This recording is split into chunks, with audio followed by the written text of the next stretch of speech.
Now at 6 and streaming on CrossroadsToday.com, a suspect arrested for human smuggling in Victoria. The details this evening. The GOP impeaches Homeland Security Secretary Alejandro Mayorkas on his handling of the border. What Representative Michael Cloud has to say. And we are learning more on the shooter who opened fire at Joel Osteen's Lakewood Church, including a long documented list of mental illness. Well, the clouds have showed up, and now we're getting ready for the rain. When does it get here? Even as early as tomorrow night, but certainly Friday looks a little sloppy. We'll be talking about that coming up in a moment. And we've got some area teams doing things they haven't done in decades. I'll have that coming up in sports. You're watching 25 News Now at 6.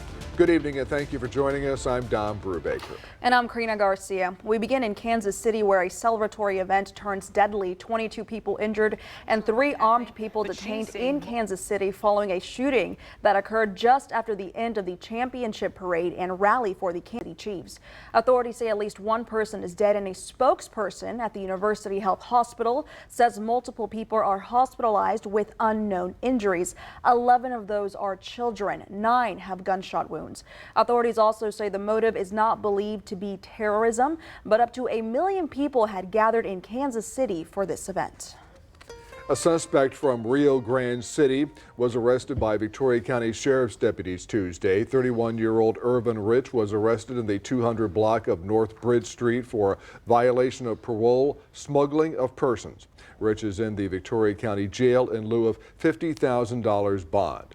Wednesday night, Victoria Police responded to a home in the 300 block of Sam Houston Drive in reference to a fight. Officers found 2 victims with non-life-threatening injuries. They also found 3 adults and 1 child forcibly entered the home and assaulted 2 adults and a child. 21-year-old George Flores, 19-year-old Karen Lozano, and 42-year-old Terry Sanchez are charged with burglary of habitation, reckless bodily injury, and engaging in organized criminal activity. The 3 suspects are in the Victoria County Jail in lieu of $40,000 bond each. Investigators say this is an isolated incident. Tuesday afternoon around 3:30, Victoria Police arrested 38-year-old Andrew Rojas. He's accused of drunk driving on Del Mar when he hit another vehicle. The driver in the other vehicle was taken to the hospital as a precaution. Now, Rojas crashed his truck into a tree near Del Mar and North Street. He was arrested on the scene. He is currently sitting at the Victoria County Jail in lieu of a $500 bond. So far, 4 people have filed to run for City Council in Victoria. Residents can run for any of the 4 regular City Council seats in District 1, 2, 3, and 4. 4 candidates have filed, 1 for each position. Rafael De La Garza III is seeking re-election in District 1. Jan Scott is seeking re-election in District 4. Attorney Stephen Kidder has filed to run in District 2. Business owner April Butler has filed to run in District 3. And the deadline to file for a place on the ballot is 5 p.m. this Friday, February 16th. The election is Saturday, May 4th. Former Victoria ISD board member Brett Baldwin wants to serve as state representative for District 30. Baldwin is a development consultant. He says school vouchers are the wrong way to go. Baldwin also does not have the big name endorsements that some of his rivals have. A lot of those endorsement evaluations or decisions were made before I even got into the race. And so I understand that that's going to be the situation. I also understand that I'm going to be behind, and as my coach from in high school, Coach Zoe Simpson or Alan Waddell would tell me, we play like you're behind. I don't care if you're up 70-0, you get after it and you compete, and that's what I'm planning to do. Friday, we'll have District 30 Republican candidate Jeff Bucknight live.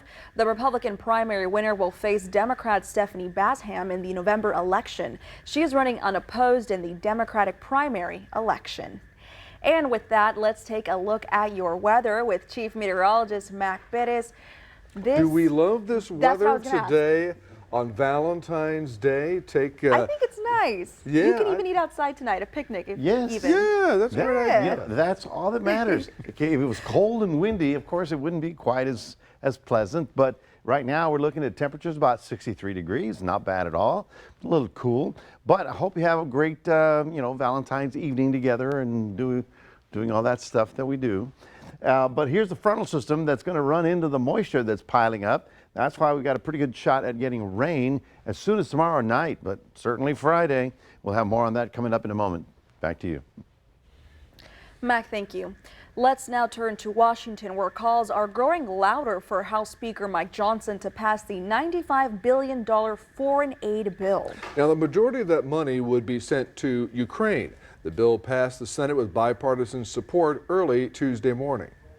Today, House Speaker Mike Johnson fending off pressure to quickly pass the $95 billion foreign aid bill. We're going to continue to demand that before we take care of issues all around the world, we take care of our own first. Johnson's comments come a week after congressional Republicans killed a bipartisan bill that would have addressed border security.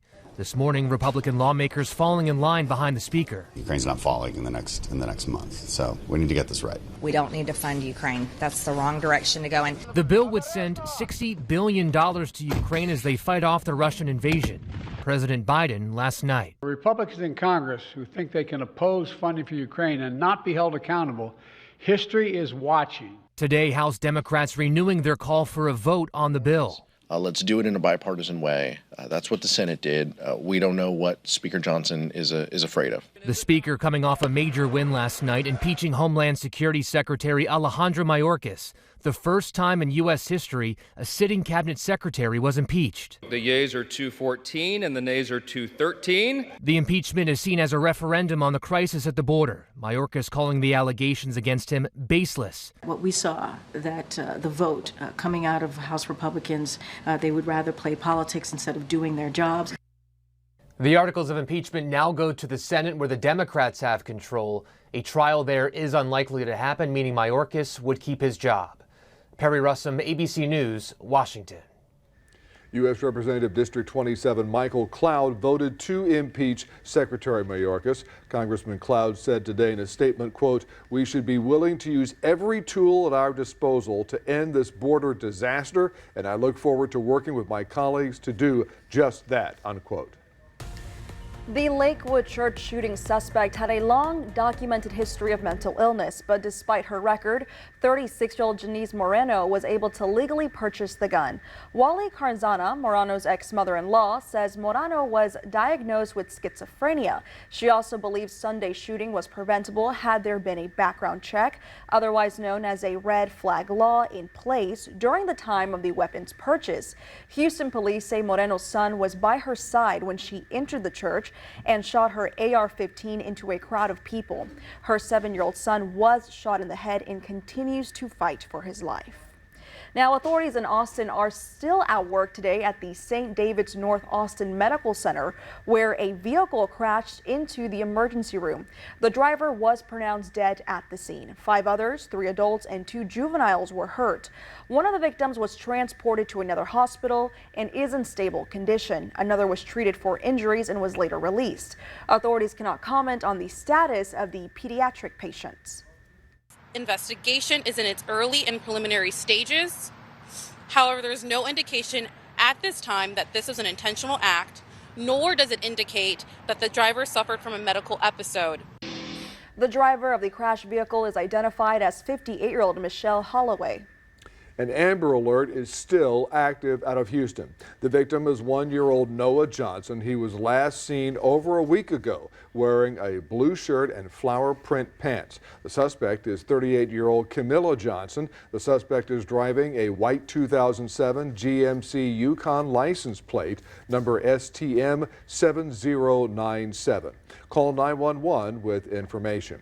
Yoakum ISD board members voted this week to accept chaplains as volunteers on their campuses. The Yoakum Herald-Times reports the measure takes effect March 1st. This was in response to a new law passed by the Texas legislature. School districts must first vote on whether they will allow chaplains to serve in that role.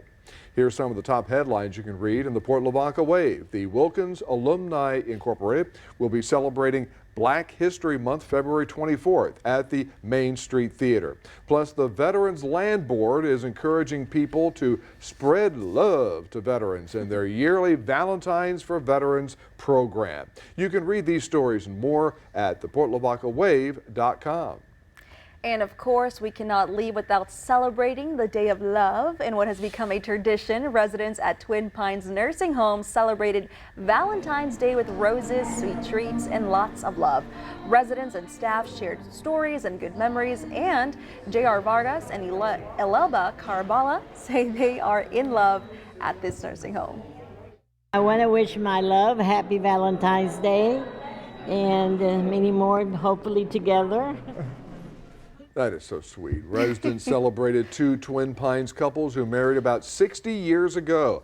Carl and Mary Meeks married 68 years ago, and Erwin and Shirley Griffith married 58 years ago. Congratulations to those couples. Absolutely. And this is going to bring us to your viewer poll. You can scan that QR code on your screen to vote. The question is, how do you share your love for someone on Valentine's Day? Do you write love letters, giving flowers, cooking a romantic dinner, or going out? According to our results, it looks like 62% are saying they're going to go out tonight. Oh, yes. Okay. Have fun out there. Get ready, restaurants. Yeah, get ready. Come to crossroadstoday.com/vote to take part. And of course, we're going to have an update later tonight at 10. Remember to subscribe to our YouTube channel, Crossroads Today. Hit the like button and click the notification bell so you can see Crossroads Today on YouTube. Stay with us. Republican presidential candidate Nikki Haley will be visiting Texas this week. Coming up on 25 News Now at 6, how she hopes to sway voters in San Antonio. Also ahead, residents in Victoria commemorate Ash Wednesday at St. Mary's.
ISD board called a meeting for Friday. The El Campo Leader News reports it's a closed session planned for superintendent, quote, resignation, unquote. Louise ISD Superintendent Garth Oliver says he was fired. Oliver said Louise ISD Board President Mark Bain and a trustee came to his office 2 weeks ago and told him he was fired. Oliver said he was told his last day would be this Friday. SpaceX is planning a 5-level office in South Texas. The Dallas Morning News reports the project, dubbed SpaceX's Starbase office, calls for $100 million in new construction in Brownsville. The building would span over 329,000 square feet that would serve as an addition to a 1 million square foot industrial factory. Construction is set to kick off February 24th at the site near Boca Chica Beach. Republican presidential candidate Nikki Haley is coming to San Antonio Friday. KSAT reports Haley will be hosting a meet and greet event. Haley's visit comes less than 3 weeks before the March 5th primary in Texas, where she is seeking a win to keep her presidential hopes alive. Before her visit to San Antonio, Haley will attend a rally in Dallas on Thursday.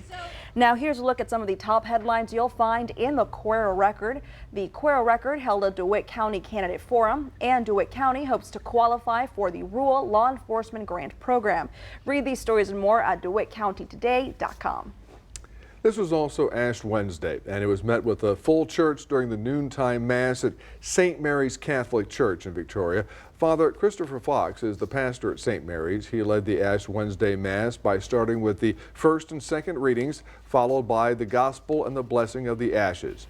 Then parishioners walked up the pews to receive the ashes. They are pressed against the forehead in the shape of a cross.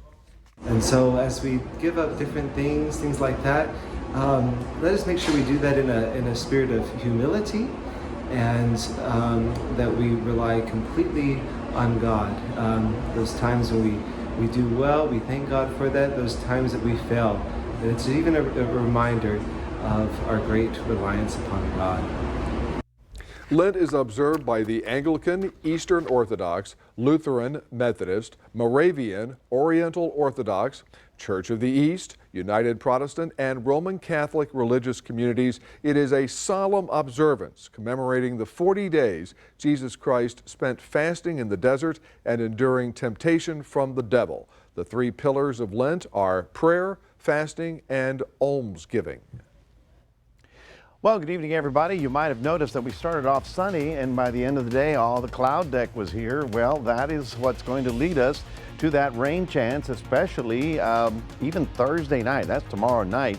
By this time, we should be looking at the rain rolling in. Right now, we're about 62 for those of you that are going out to dinner, romantic dinner. Hope you got reservations.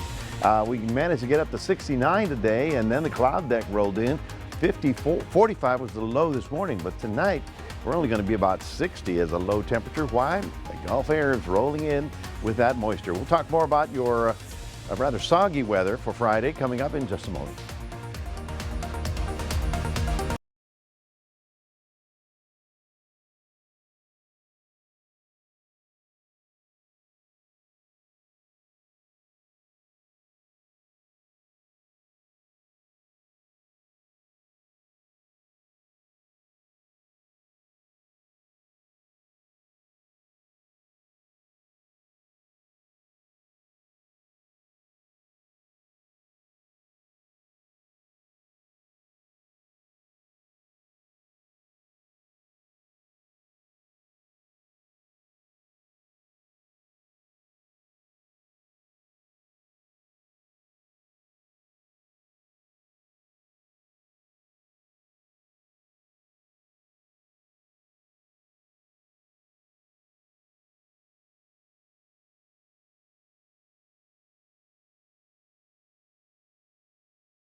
Well, good evening, everybody. If you're going out tonight for, Valentine's Day, I hope you have a great time. Temperatures aren't bad at all, probably about 63 degrees, not going to get cold. Certainly we have no rain. You might have noticed that we started off with sunshine, then all of a sudden the cloud deck rolled in from the south. It got real thick, and this is that Pacific moisture that I've been promising you for a couple of days. It is here already down south in the valley. They're looking at possible rain. I'm not sure if it's hitting the ground just yet, but certainly enough moisture rolling up into that area. Now, all this stuff from the south is from the Pacific, so it's, shall we say, maritime humid air. That's going to run into the cold front that's headed in our direction, and the two are going to combine to give us a little bit of sloppiness. Now, we need the rain. Don't need the flooding, but we'll be talking more about it in a moment. Here's the temperatures tonight. Not exactly cold. We're looking at temperatures getting down to about 58 to 60 degrees because our atmosphere's changed now to that tropical stuff. And tomorrow we'll get up to 68, 70 degrees right about there.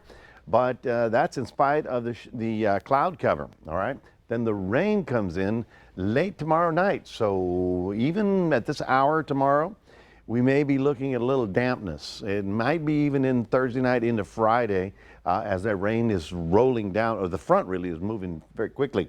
Here's that south wind giving us the moisture. There's the cloud deck. Future tracker tells me all that moisture keeps piling up. And then as we get into Thursday, you'll see the frontal system start to move south right about here. And then boom, it collides over South Texas, and we get a good shot at rain. Now there's the front right there. You can see the little line right about there. It's going to collide into this and push it out of the area. But now we're talking Friday night maybe for clearing. I originally thought it was going to be Saturday morning, so it may be earlier. So the rain comes through, and then skies do clear as we get into Saturday midday. Certainly by Friday, by Saturday, we're looking at that cold north wind to be blowing through this area and making it a little bit chilly for Saturday and Sunday. But it's not very long cold front. And then Future Tracker tells me, okay, yes, Victoria County, possibly a half an inch to maybe an inch tops. But the heaviest stuff is still going to be south of us down toward the Rio Grande Valley, where they're looking possibly 3 to 4 inches of rainfall. So it is going to be interesting. Here is the front. There it is dropping south. There it is Thursday, and there it is Friday. We'll be really pushing through our area by Friday night. Then high pressure builds in, and then we've got a couple of pretty nice days, a little chilly, but then the front drops, not the front, the high moves away, and we develop a very strong low that's going to pump that moisture back up very rapidly. What I'm trying to tell you is that we're going to go from winter to springtime in the matter of a week. We're looking at 72 tomorrow with cloudy skies. We're looking at 73 in Cuero with cloudy skies and some drippiness by end of the evening. But here's what I'm talking about. 73 tomorrow, then best rain chance will be Friday. Then Saturday morning it clears up, and then the rest of the day is good. High only 58 on Sunday, but by Wednesday of next week, we get back up to 80 degrees because spring is going to be springing on us. That's your 7-day forecast. Reminding everybody we do have a QR code. Please scan that. Put Crossroads Today on your phone. Here's Scotty No. Thank you, Mac. And now here's sports reporter Zach Brown. We've got 2 area programs doing things they haven't done in about 2 decades. Stick around. I'll have that coming up in sports.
We've had a lot of teams do things they haven't done in years. Incredible turnarounds have put some of these teams in the playoffs, and we're going to start out in Yoakum. The Bulldogs have their first winning season in 18 years and their first playoff appearance in 20 years, and they just finished second behind a tough Edna Cowboy team that was already favored to win that district. The Bulldogs only won 4 games all of last year and went 3-9 in district. They did a total 180. And Yoakum alum turned coach Trevante Heights. Proud of the guys, but he's not shocked. I'm super proud of these guys. I mean, it's not too a surprise because these kids actually put in the work to get the results that they are. It was a lot of yelling, a lot of extra practices, you know, a lot of film watching, a lot of coming together towards the end of the season. But these dudes put the work in, and they bought in and they dedicated their time. Next Tuesday, their game will be against Marion, and it's going to take place in Weimar. Another program having a historic season for their program, the Bloomington Bobcats, for the first time in at least 2 decades. Well, they have claims to a district title. However, they finished in a 3-way tie. So to decide the seedings, they flipped a coin. Schulenburg is the first seed. Bloomington is second. Flatonia gets the 3rd seed. But what a turnaround over at the Bloom. And last night, the Cuero boys fighting for their playoff lives facing YMLA. Well, they got a very big win. Final score 60-44. Now they have another must-win game. They have a play-in matchup with Fox Tech. That game will take place in Lavernia, so it's simple. Win and in, lose, and you go home. Last time they beat Fox Tech 70-45, but they lost in overtime the first time they played that. The Edna Cowboys, as I already mentioned, finished first, so of course that means they are the first seed. They get the Marion Bulldogs. That game will be at 6:30, or excuse me, they get the UC Randolph Rohawks on Tuesday. That game will be at 6:30 in the Goliad Gym. We also have some soccer here in the city. The East girls taking on Miller last night. This right here is a great shot. Just a better save for the Buccaneers, but way to stay with it and send it through the back of the net. 1 of 2 goals on the day for Addison Padilla. Lena Kolos had 4 goals. Carolina Bro had 1. Ayana Cooley and Lydia Traxler shut Miller down to just 1 goal in the game. And the boys, well, they handled business as well. Isaiah Lopez and Manny Garcia with a goal apiece. Steven Gonzalez knocked 2 in the back of the net. Jaden Aguirre and Pedro Gavina each had an assist. Kaysen Jackson and Josh Chappett slammed the door shut at goalkeeper. Also over in Calhoun, congrats to Azalyn Garcia, who will play softball over at Cisco College. And J.C. Barnes is a powerlifter, and she's going to Midland College. That's it for your sports. Donna Karina, back to you. Thanks, Zach. We're going to be back in a moment where we head to a local flower shop in Victoria as they celebrate Valentine's Day.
This just in from the newsroom. It's Valentine's Day.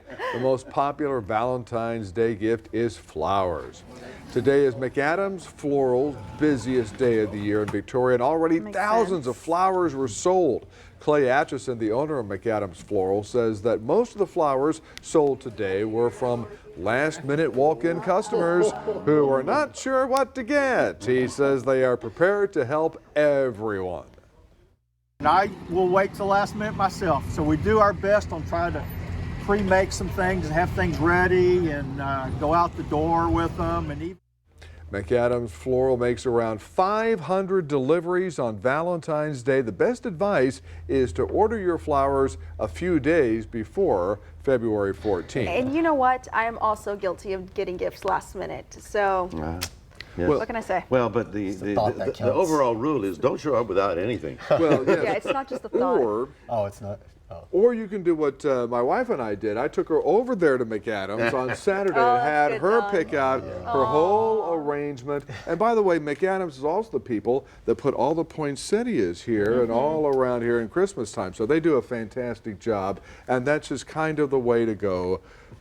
You know, nip any problems in the bud. Right.